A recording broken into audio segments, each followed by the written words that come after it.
Hi నమస్తే, welcome to my channel Nag vlogs. ప్రస్తుతం ఆంధ్రప్రదేశ్లో జనసేన పార్టీలో జరుగుతున్న కీలకమైన పరిణామం గురించి మాట్లాడడానికి వీడియో చేయడం జరిగింది. మీ అందరికీ తెలుసు, సేనతో సేనాని అనే కార్యక్రమం వైజాగ్లో జరిగి అది ఘన విజయం సాధించింది. ప్రజలందరి దృష్టిని ఆకర్షించింది. జన సైనికుల్లో ఉత్సాహాన్ని నింపింది. జనసేనాని కొన్ని స్పష్టమైన ఆదేశాలు ఇవ్వడం వల్ల ఆయన కూడా చాలా సిన్సియర్గా పార్టీ యొక్క నిర్మాణం మీద దృష్టి కేంద్రీకరించి తగిన వ్యూహాలను రూపొందించినట్లుగా తెలుస్తోంది. ప్రస్తుత పరిస్థితుల్లో ఈ పొత్తులు అనివార్యమైనప్పటికీ, అలాగే సేన లాంటి వాటి చిన్న పార్టీకి కొన్ని పరిమితమైన వనరులు ఉన్నాయని అందరికీ తెలుసు. కాబట్టి అందరూ ఆశిస్తున్నంత డెవలప్మెంట్ రావాలి అంటే దానికి కొంత టైం పడుతుంది అని అందరికీ అర్థమైంది.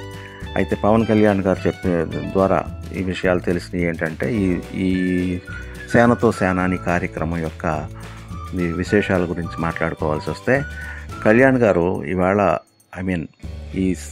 ఈ సందర్భంగా ప్రతి ఒక్కరిని కలిసి వాళ్ళ బాధలు అడిగి తెలుసుకోవడం జరిగింది.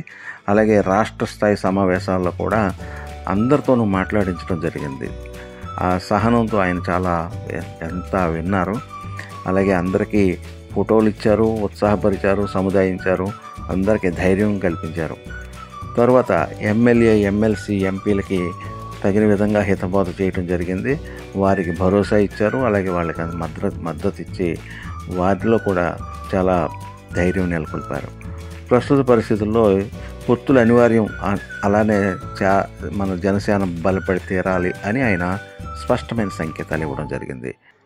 ఇకపోతే సుగాలి ప్రీతి కేసు గురించి అందరికీ తెలుసు. అయితే ఇటీవల కాలంలో పవన్ కళ్యాణ్ గారి వల్లనే ఈ కేసు అనేది వెలుగులోకి వచ్చిందని కూడా అందరికీ తెలుసు.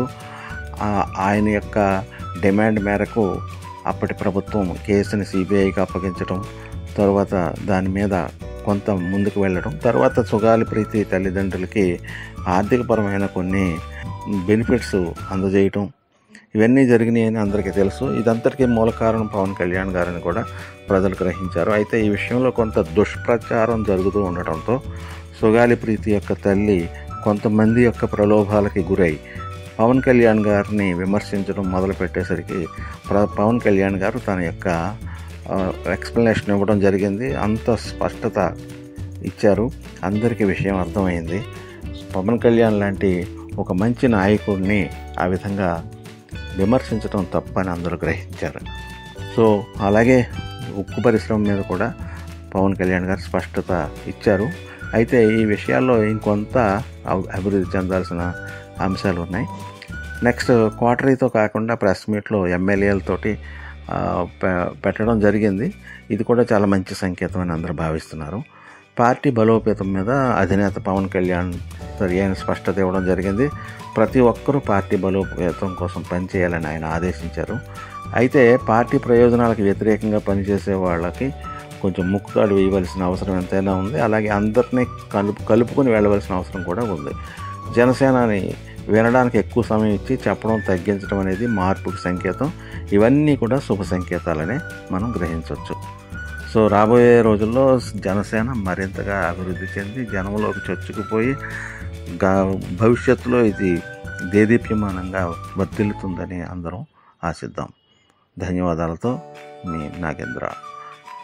మా ఛానల్కి ఇంతవరకు సబ్స్క్రైబ్ చేసుకుని ఉండకపోతే మీరు వెంటనే సబ్స్క్రైబ్ చేసుకోవాల్సిందిగా కోరుతూ, ఇది నచ్చినట్లయితే మీరు లైక్ చేసి కామెంట్ చేయవలసిందిగా కూడా కోరుతున్నాను. ధన్యవాదాలు.